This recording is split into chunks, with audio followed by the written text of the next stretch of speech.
for this final session, I am thrilled to welcome an extraordinary colleague and an amazing lady who has served at the Alliance board for, we were trying to calculate, at least 10 years, right? Yeah, it's been a Has while. served as a chairwoman for 3 times. As importantly, impressive tenure of self-funding and HR expertise. And so in the next 50 or so minutes, we'll hear how she has navigated the challenges and how she's made decisions behind self-funding her company. Well, let me say who the company is. We're hoping you're going to learn, we're all going to learn how to chart our own path for success. So Wendy Culver, Chief Human Resources Officer with Mead & Hunt.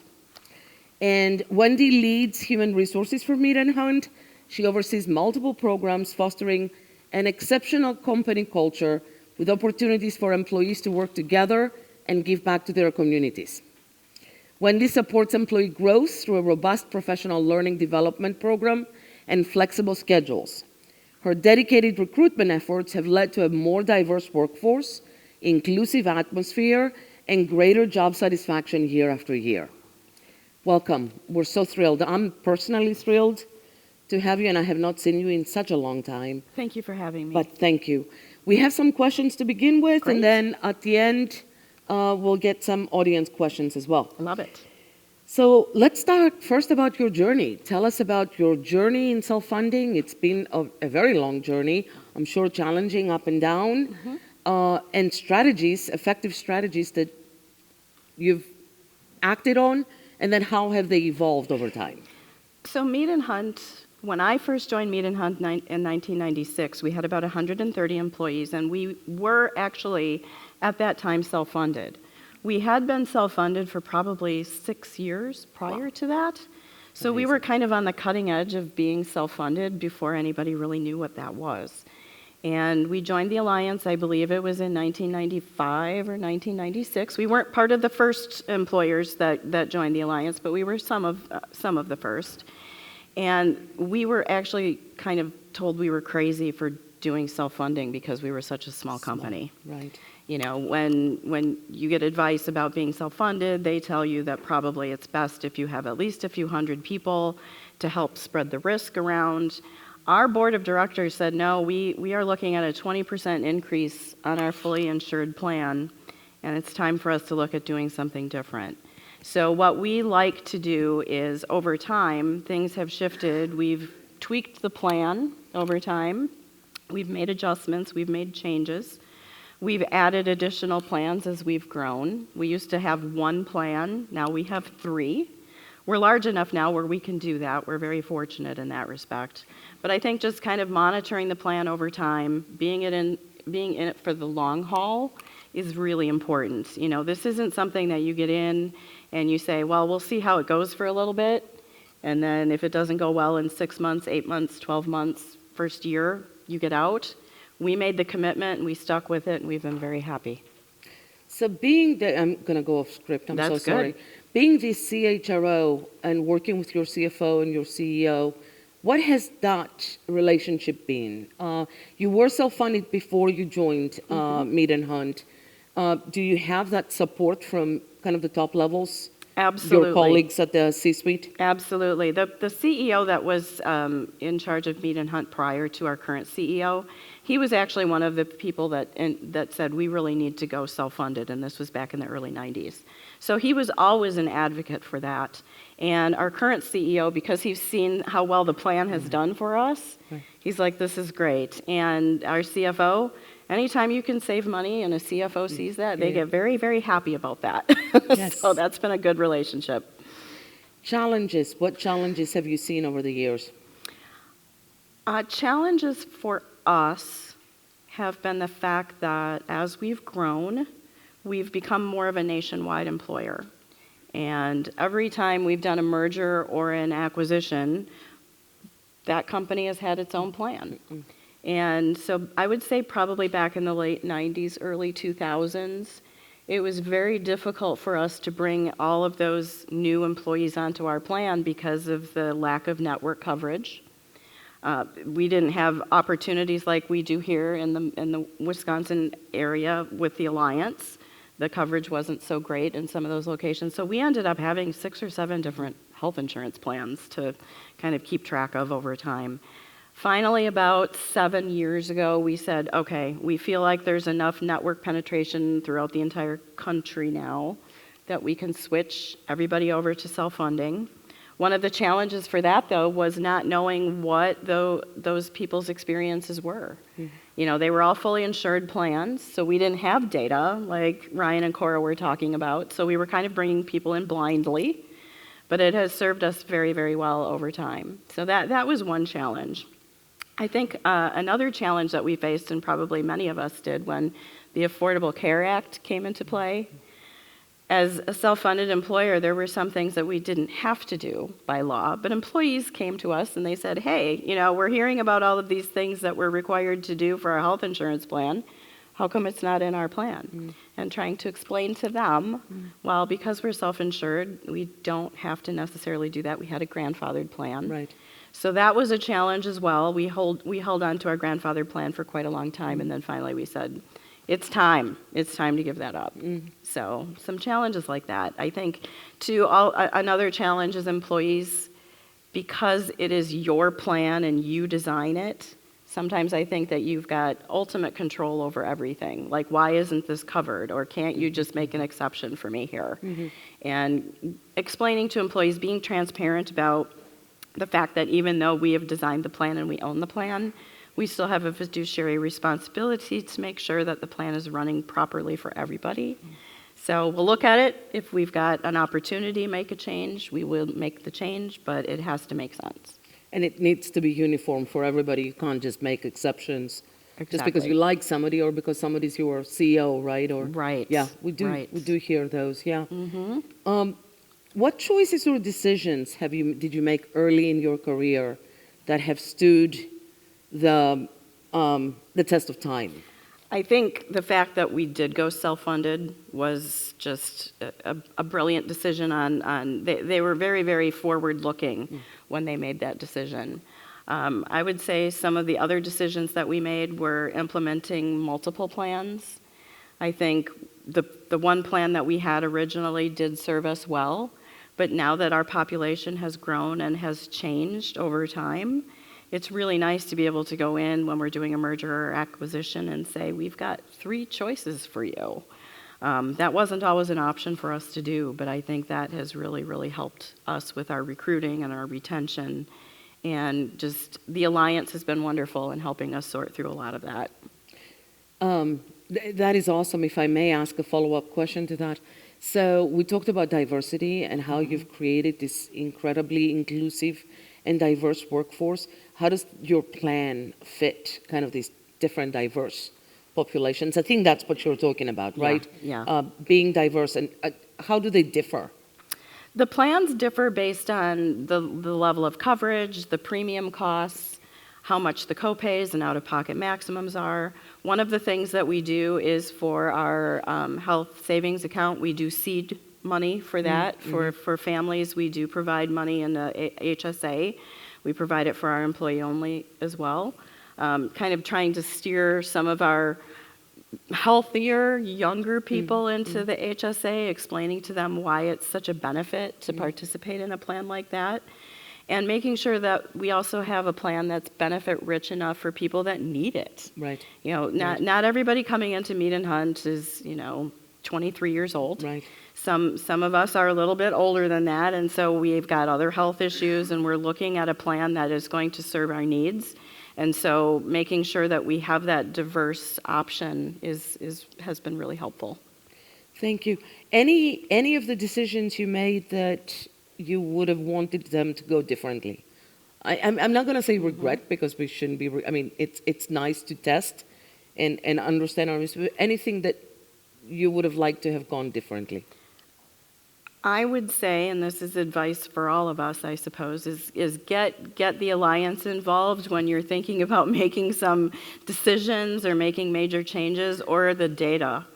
I think something that we relied a little bit too much on was our TPA, was our broker. Not that they weren't giving us great advice, But I think that there were opportunities for us that we could have learned more about things by working more with the Alliance and having all of you help us maneuver our way through some things. So that would be, I think, one thing that I would look at a little differently. Another thing I probably would do differently is not quite wait quite so long to move all of our employees to one plan. That was something that was a bit of a hassle, but we also didn't want to move them onto our plan too soon so that they lost a lot of the providers that they were used to having. So, but yeah, I'm sure there's lots of other mistakes I could think of. Yes, but thank you for that, yeah. For those of us who are just starting out, we don't have the experience, multi-decade experience that Meet and Hunt and you specifically bring to the table. What do you recommend as first steps to build this strong foundation for success? Again, paying attention to the data, making sure that you do get your data. As Cora mentioned, you are entitled to that. I would say getting the Alliance involved, getting a good broker, educating yourself. I think another thing that's really important that was helpful for us is bringing the Alliance in too to talk about health insurance with our employees. I think a lot of times people don't understand that when you have the self-funded plan, there are a lot of things that we all as healthcare consumers can do to make the plan operate better. And so getting employees educated beyond just getting our team educated in HR or our CFO or whatever that might be, that would be definitely a recommendation that I would have for people. And we talked a little bit about ACA, and how that legislation changed the landscape that we're operating in. Constant regulatory changes, right? So now the transparency in coverage and price.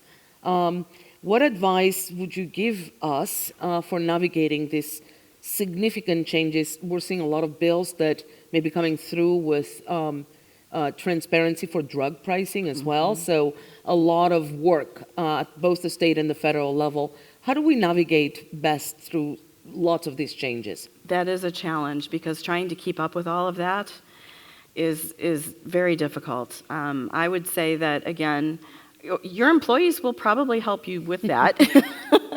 A lot of times our employees have come to us and said, did you realize that this such and such legislation was making its way through?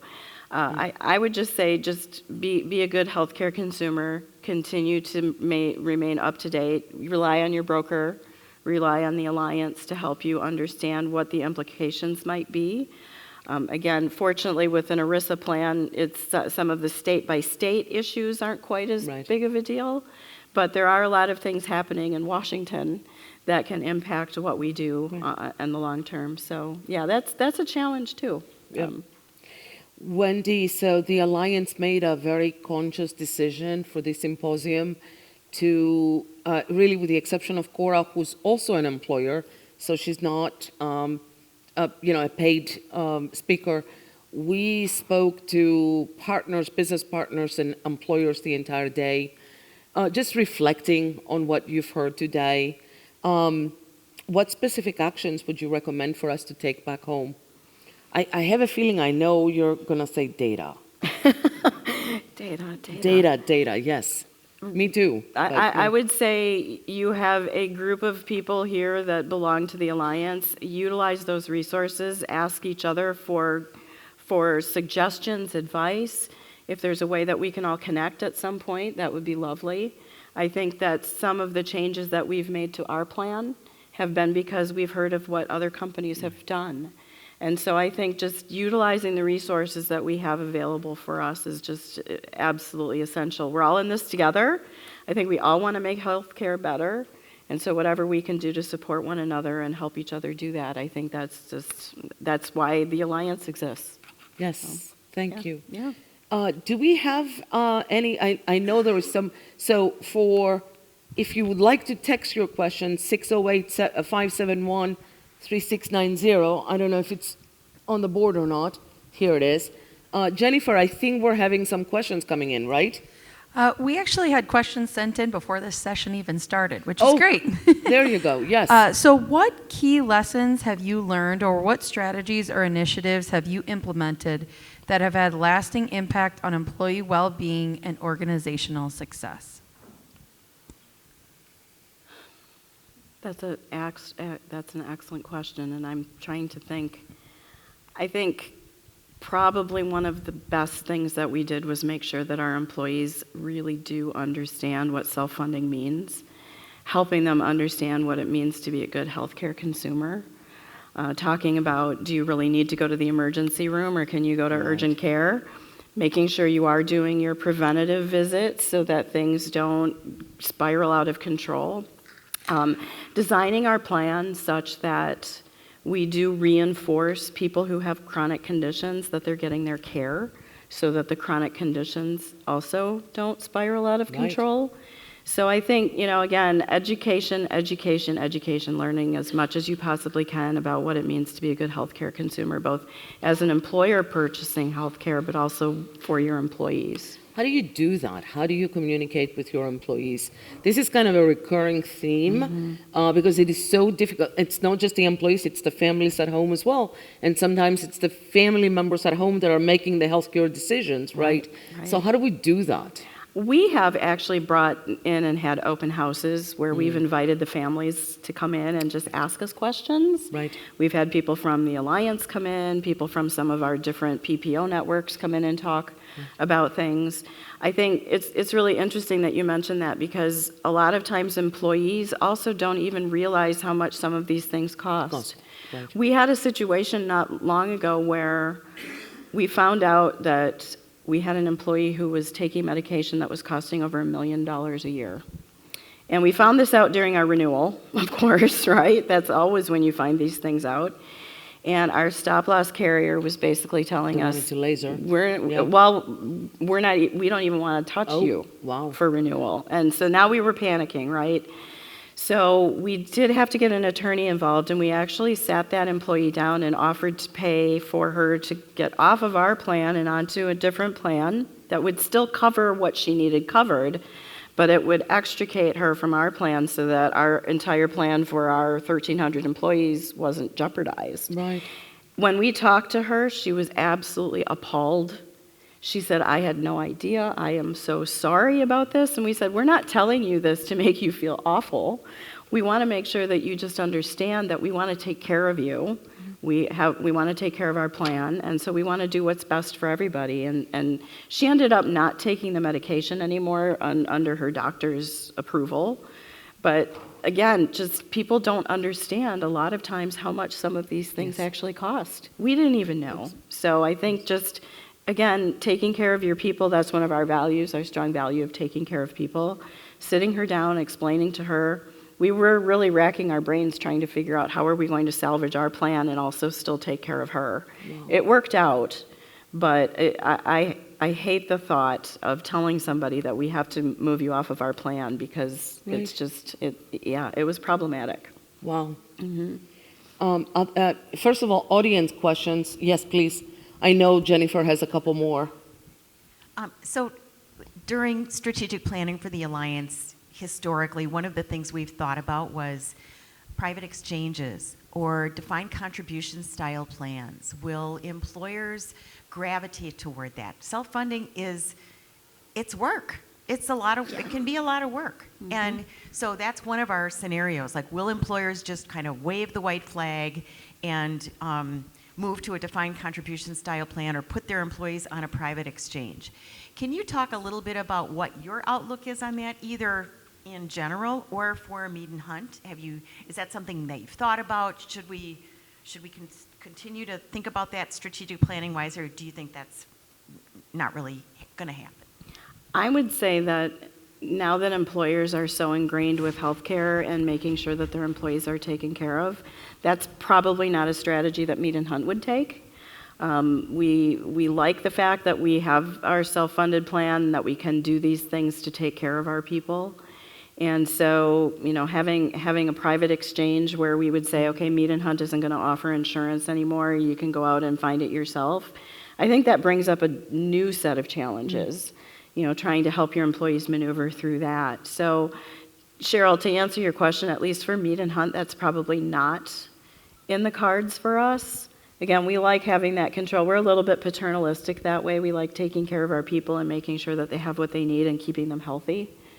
So I don't know if that answered your question very well, but. Jennifer, questions?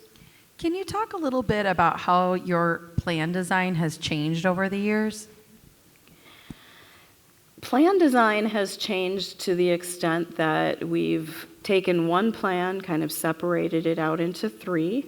We've got a very, very benefit-rich plan, which has high deductibles, or lower deductibles, higher premiums. We've got a kind of a middle-of-the-road plan where we've got co-pays and co-insurance, but kind of medium premiums. And then we've got a very, very basic plan, which Mead and Hunt pays 100% of the employee-only premium for that. And it's a very basic plan. I mean, it's a high-deductible health plan.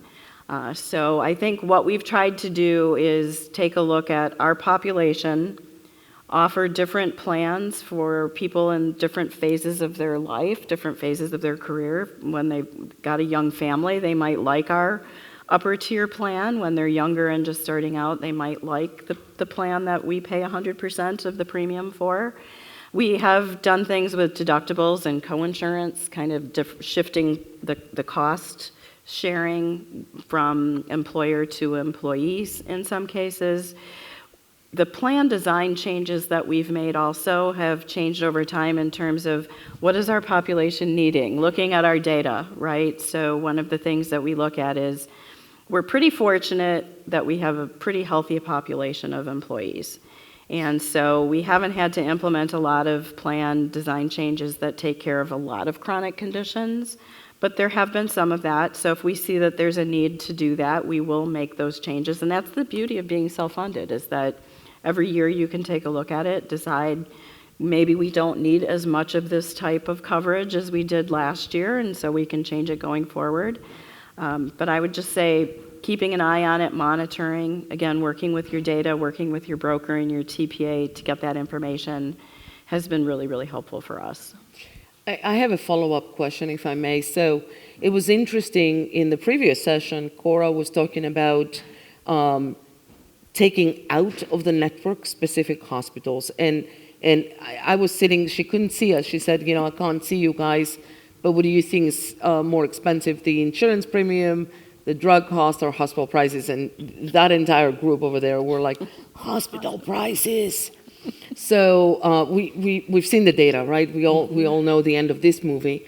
Do you think that in Wisconsin, right, our employers like comprehensive networks? Yeah. This is part of the reason why the Alliance has moved to tiers, and instead of narrowing the network, really offering different combinations of the network. Do you think we will get to a place in Wisconsin where we'll say, System X, you're very expensive, you're out. We're just, maybe you're high quality, but we're just not going to pay for you anymore? I have a feeling that may be coming. I think that's a hard choice to make, especially when, like Cora was mentioning, you've got employees and their families who are in that particular hospital network. They're using those providers. But I would have to say that if it is something that we have to do to save the plan, that's what we would do to save our plan. I know one of the reasons that we did like the Alliance, even way back when we first joined, was the fact that we had these comprehensive networks that pretty much every provider in the area was in our PPO network. Yeah. And so I would say, there were times where when I was on the board, I remember having discussions about maybe this particular health care provider might not want to cooperate with us and contracting, and what are we going to do? And I think we just had to say, well, we'll have to make that hard decision to save the rest of the plan. Yeah. So I think it may be, I would say it would be a last resort, right. But I think that we have to be open to the idea if it just isn't going our way. Yeah. Other questions? Thank you for sharing your very valuable wisdom, Thanks. Your practical advice with our audience. We appreciate the time. We appreciate your service to the Alliance. So thank you. Help me say thank you to Wendy. Thank you. Thank you very much. Thank you.